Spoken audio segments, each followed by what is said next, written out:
근로소득, 사업소득을 하루빨리 실물자산으로 옮겨놔라. 금융자산은 종이자산이잖아요. 종이자산은 인플레이션에 따른 화폐가치 하락, 이것도 감안해야 돼요. 대부분의 부자들은 실물자산의 비중이 정말 많다. 그걸 봐도 그게 증명이 되는 거잖아요. 그래서 고민하시지 말고 소득이 생기면은 내 집 마련을 1순위로 생각하고 자산관리를 해야 된다. JEDWM의 고준석 대표님하고 이야기 나누고 있는데요. 결국에 아까도 말씀하셨듯이 이제 뭐 최고의 가정 이런 것들도 운영하시고 하면은 네, 연대에서 하고 있습니다. 네, 그분들도 네. 결국에 뭐 물론 뭐 사업 때문에 하시는 분들도 있겠지만 뭐 내 집 마련 뭐 이런 것들 다 관심을 가지잖아요. 너무 관심 많죠. 네. 네. 그리고 뭐 있어도 또 바꾸고 싶고. 그렇죠. 네. 이 집이라는 네. 건 정말 끝이 없기 때문에 네. 그러다 보면은 결국에 이제 뭘 사야 되냐 이런 이제 현실적인 뭐 고민들을 하실 텐데 지금 뭐 무주택자인 분들 입장에서는 어찌됐든 간에 뭐 능력의 여하는 있겠지만 사는 방향으로 생각은 하고 있어야 되겠죠. 이제 그런 것 같아요. 강남 아니면 안 된다. 이걸 버려야 될 것 같아요. 네. 근데 좀 내 불안하니까. 돈에 맞게끔 네. 그 지역 내에서 최고 좋은 거를 이게 잘 골라서 사는. 그러니까 수도권에서 시작해서 서울로, 서울에서 강북으로, 강북에서 시작해서 강남으로 이렇게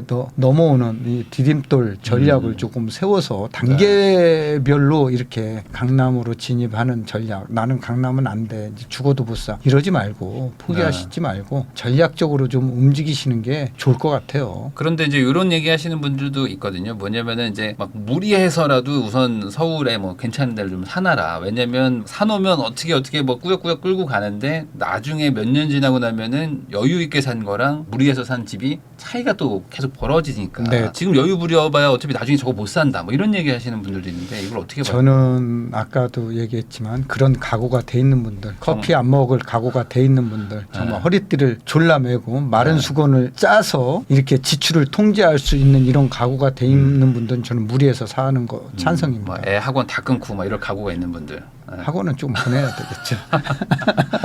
그러니까 자기가 쓰는 지출은 이제 버려야 되겠죠. 한 두 정거장 정도는 걸어 다니고 뭐 이런 각오가 돼 있는 분들은 무리해서 사는 거 저는 찬성입니다. 네. 근데 나는 그런 생활 못 버려. 그럼 무리해서 사면 안 돼요. 탈이 납니다. 근데 이제 대부분 그렇게 성공하신 분들이라고 할까요? 뭐 이렇게 무리해서 샀는데 결국 대출 다 갚고 뭐 전세로 맞추고 하는 분들은 다 똑같이 그렇게 사셨잖아요. 제가 아는 부자들, 제가 만나본 부자들은 되게 많잖아요. 이분들이 처음부터 부자는 아니었잖아요. 부자가 되는 과정을 제가 지켜보기도 했고 증여상속 받아서 부자인 분을 처음부터 만나본 적도 있는데 이분들의 이제 부자가 되는 원칙은 정말 지출을 통제를 잘 안 되는 거예요. 수입보다 지출을 적게 하는 거고 네. 지출을 엄격하게 하지 않으면은 내가 원하는 거를 이룰 수 없다라는 거죠. 그리고 행동이 되게 빨라요. 말하면 행동으로 바로 옮겨요. 그러니까 우물쭈물 하면은 대가를 더 치러야 돼요. 내가 의사결정을 일주일 늦게 내 집 마련 집을 보고 왔는데 이거 사야 돼 말아야 돼 일주일 고민하는 동안 1억이 올라간다라는 거죠. 그러니까 부자가 되시는 분들 특징 보면은 그런 특징들을 가지고 있어요. 왜 부자인 어르신들이 잠바 입고 설렁탕 드신다라고. 제가 은행에 있었으니까 부자 고객들하고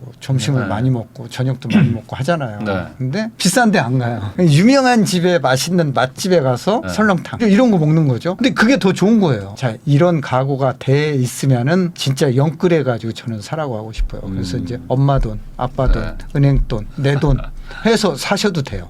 나는 그 생활 버릴 수가 없어. 1년에 한 번씩 휴가 때 해외여행도 좀 다녀야 되고 커피는 매일 사가지고 마셔야 되고 외식은 뭐 내가 맞벌이 하니까 외식은 뭐 내가 매일 해야 되고 늦으면 또 택시 타고 가야 되고 뭐 이런 거 있잖아요. 자, 이러면은 그게 쉽지는 않을 거예요. 네. 내가 부담으로 굉장히 다가와요. 그러니까요. 이 직장인 분들 중에서 가장 그 마인드 차이가 큰 게 그거 같아요. 택시를 타는 사람이 있고 네. 절대 택시를 안 타는 사람이 네, 있잖아요. 네, 네. 그러니까 그 절대 안 타는 사람들 이런 분들이 조금 그래도 좀 무리를 해볼 수 있는 거지. 네, 네, 네. 그게 힘들면 뭐 이렇게 좀 약간 그 유도리를 부리는 분들. 저는 대출 끼고 내 집 마련하는 게 네. 금리의 문제라고 보지는 않아요. 금리의 문제가 아니라 지출을 어떻게 통제하느냐의 문제다. 이렇게 접근을 하면은 우리가 0.1% 금리를 더 주는데 은행을 막 찾아다니시는 분들이 있어요. 근데 그거보다 0.1% 금리 더 주는 데보다 더 중요한 거는 내가 10,000원의 지출을 어떻게 줄이느냐가 더 중요하다라는 거죠. 사실 뭐 금리 차이보다 뭐 여행 한번 가거나 뭐 아니면 뭐 제가 커피값 모아보면 그게 더 크거든요. 그러니까요. 근데 이제 그게 쉽지 않다 보니까 요즘엔 또 이제 무리해서 산다는 게 아니 근데 제가 지금 슬슬 걱정이 되고 있어요. 네. 이런 얘기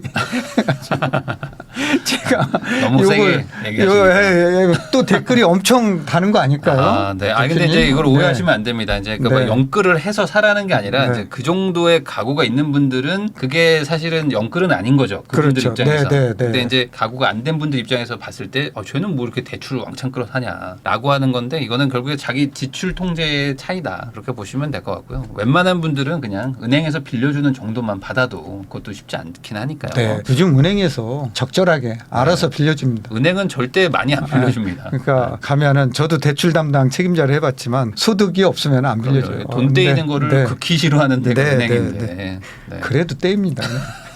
대선 충당금을 아유. 엄청 쌉니다. 네. 그러니까 그게 조심조심 해도 떼이니까 네. 막 빌려주진 네, 않겠죠. 네, 네. 네. 그 재건축도 한번 여쭤보겠습니다. 요즘에 이제 그 워낙 신축 좀 그거 유행이 있다 보니까 네. 좀 신축 사야겠다 하시는 분들도 많고 그래서 지금 신축들 위주로 좀 빠르게 좀 반등도 막 하더라고요. 네. 그러다 보니까 지금 신축 사러 가는 거는 좀 늦은 것 같기도 하고 그냥 차라리 그냥 재건축 같은 건 요즘 분위기 안 좋으니까 여기로 가야겠다 하시는 분들도 있는데 뭐 재건축 뭐 재개발 뭐 이런 것들 투자 지금 어떻게 보세요? 물론 이제 그런 투자도 뭐 괜찮은데 저는 가급적이면은 재건축 재개발보다는 신축에 투자하라고 하고 싶어요. 지금은? 예, 네. 왜냐하면은 재건축 기간도 좀 오래 걸리고 재개발도 마찬가지고. 근데 또 전세 끼고 살려고 하더라도 재건축은 전세 비중이 낮아요. 내 투자금이 많이 이제 들어가야 되고. 근데 신축은 여러 가지가 틀리죠. 전세 금액이 매매 금액의 50% 60% 가까이 네. 되고 있고. 근데 투자금이 얼마 안 들어가죠. 또 실수요 목적으로 사더라도 대출 끼고 사더라도 삶의 질이 틀려져요. 커뮤니티가 다 들어가니까. 그러니까 우리가 30년 전에 지어진 아파트하고 지금의 아파트는 분위기가 틀려요. 그러니까 맞벌이 하는 분들은 신축이 굉장히 좋은 이유가 밥을 안 해도 돼요. 엄마 네. 밥 줘 하면 이제 밥 먹고 와 이제 이거거든요. 엄마 나 밥 먹고 있을게 이러면 되거든요. 커뮤니티에서 조식, 중식, 석식이 이제 다 제공이 되는 단지들이 점점 늘어나고 있다라는 거죠. 자, 그런데 만약에 재건축을 살려면은 재건축 이후에 기대감으로 인해서 주변에 있는 신축 아파트보다 재건축 아파트 가격이 더 비싸야 되거든요. 네. 가격이 그렇게 형성이 돼야지만 되잖아요. 근데 재건축이 오히려 신축 가격보다 낮다라는 거죠. 그럼 살 필요 없다는 거예요. 보시면 알겠지만 반포에 보시면 원밸리가 입주했지만 네. 원밸리는 지금 입주한 지 1년 아직 안 1년 안 됐죠. 됐죠. 근데 그 앞에 있는 레미안 포스티지는 15년 됐잖아요. 아크로 리버파크는 한 8년 정도 됐나요? 9년 정도 됐나요? 15년인가 하니까 이제 가격이 네. 세 개가 비슷하게 가잖아요. 네. 비슷하게 가는 15년 된 아파트니까 많이 싸줘야 되잖아요. 그렇지 않다라는 거예요. 그래서 제가 봤을 때는 신축으로 가는 게 맞다 이렇게 보고 있습니다. 그러니까 네. 뭐 앞으로 뭐 장기적으로는 뭐 변수가 있지만 지금 만약에 내가 사야 된다면은 어쨌든 좀 흐름을 좀 타야 된다. 네. 아니 그래서 그거를 또 이제 내가 들어가기는 또 어려우니까 또 전세 주고 이러는 분들은 또 돈이 너무 많이 들어가니까 그다음에 이제 또 추가 분담금도 내야 부담금도 되잖아요. 우려가 그러니까 되고 또 공사비도 지금 공사비로 지을 수가 없거든요. 네. 그러니까 앞으로 추가로 들어가야 될 게 상당히 많다. 그러려면 뭐하러 재건축 재개발을 사느냐. 신축을 가지고 있는 게 훨씬 더 좋다. 환가 하는데도 도움이 많이 되고요. 네. 신축은 환가도 더 잘 되잖아요. 금방 팔리기도 네, 하니까. 그리고 또 서울 주요 지역의 재건축은 또 토지거래 허가로 다 묶어놨어요. 그러니까 어차피 못 사요. 환가도 안 돼요. 환가도. 그러면은 요것도 한번 여쭤보겠습니다. 그 아까 최고의 가정 거기도 이제 자산가 분들 많다고 했으니까 최상급지들은 지금 많이 올랐고 지금 전고 좀 뚫었다 막 이런 얘기 나오는데 여기서 더 갈까요? 어떻게 보세요? 제가 아까도 싱가포르 키 얘기를 맞추기가 좀 그래도 하고 나서 가야지 않을까요? 예전에는 이제 키를 맞추고 또 다시 행진하고 가고. 네. 맞추고 행진하고 그랬잖아요. 네. 근데 이제는 그런 패턴이 이제 나타나기는 쉽지 않을 것 같아요. 가는 애는 계속 가고 예. 나머지는 따라가려고. 그럴 것 같아요. 왜냐면은 부자들이 신생 부자들이 많이 늘어나고 있는데 이 부자들이 가고 싶어하는 지역은 한정돼 있잖아요. 근데 그 지역의 아파트는 못 늘리는 거잖아요. 그러니까 그 지역의 신고가는 점점 더 올라갈 수밖에 없는 거죠. 그래서 이제 저는 키 맞추기보다는 계속 더 갈 가능성이 높다. 그게 우리 경제 성장률하고 비례할 거다. 통화량하고 비례할 거다. 우리 소득하고 비례할 거다. 이렇게 보고 있는 거죠. 예전 같았으면은 자산가 분들이 이제 그거 한 채 안 사고 뭐 조금 낮은 거 사고 뭐 한 두세 채로 막 쪼개 사고 뭐 하니까 네. 이 상승세가 좀 덜했었는데 지금은 이제 무조건 뭐 하나만 사라는 네. 분위기다 보니까 더 그게 간다 이렇게 볼 수도 있겠네요. 네. 똘똘한 거 하나. 그러니까 이게 오히려 신고가를 더 만드는 것 같아요. 특정 지역의 신고가를. 네. 네. 그러면은 이제 우리 시청하시는 분들 입장에서는 뭐 현실적으로 그건 뭐 비싼 집은 뭐 그렇고 나는 우선 싼 거라도 사야 되니까 그러면 이제 뭐 현금 뭐 이제 막 한 1, 2억 정도 모아 놓으신 분들 많거든요. 그럼 이런 분들 입장에서는 뭐 지금 뭐 어떤 거를 좀 사면 가장 좀 그래도 좀 괜찮다라고 봐야 될까요? 경기도 신축 경기도 신축도 인력 가지고는 좀 대출 받 대출 끼지 않으면은 쉽지 않는데 만약에 이제 경기도의 수도권에 사시는 분들은 서울하고의 교통 환경을 좀 잘 봐야 돼요. 네. 특히 GTX가 연결되는 곳 이런 지역 중심으로 조금 보시면은 좋을 것 같아요. 이런 지역의 신축은 사셔도 되고 뭐 2028년 되면은 삼성역 네. 개통이 되고 강남으로의 연결이 되니까 특히 이제 GTX 3개가 개통이 되는데 강남 삼성역으로의 연결이 되게 중요합니다. 그래서 그게 연결되는 역사 주변 지역의 신축 아파트를 좀 고려해 보는 게 좋을 것 같아요. 그러니까 뭐 당장은 어쨌든 A고 뭐 네, B나 C더라도 어쨌든 뭐 B는 뭐 삼성까지는 뭐 안 가지만 그래도 뭐 C 라인이라든지 뭐 이런 것들은 C가 좋겠죠. 네. 네. 그런 라인들도 한번 보고는 있자. 네, 네. 어쨌든 좀 장기적으로 왜냐면 이게 돈이 없을 때는 좀 미래에 베팅을 좀 해야 되잖아요. 그렇죠. 어쩔 수 네, 없이 네, 네. 지금 좋은 거는 다 비싸니까. 그렇죠. 마지막으로 그 이제 금융권에도 계셨었기 때문에 사실 이게 부동산 투자냐 뭐 이제 금융 자산 투자냐 이걸 가지고 이제 젊은 시청자분들도 많이 고민을 하고 특히 이제 우상향 자산에 대해서는 문제는 미국 주식도 있다 이런 얘기 하시는 분들도 있거든요. 그러다 보니까 그냥 미국 주식 투자하고 나면 월세 살겠다 이런 전략을 쓰시는 분들도 많은데 오랜 시간 또 투자도 하시고 하셨으니까 뭐 이제 젊은 분들한테 어떻게 이걸 좀 봐야 될까 이런 거 좀 얘기해 주시면 좋겠습니다. 저는 제가 이제 부자들 자산 관리를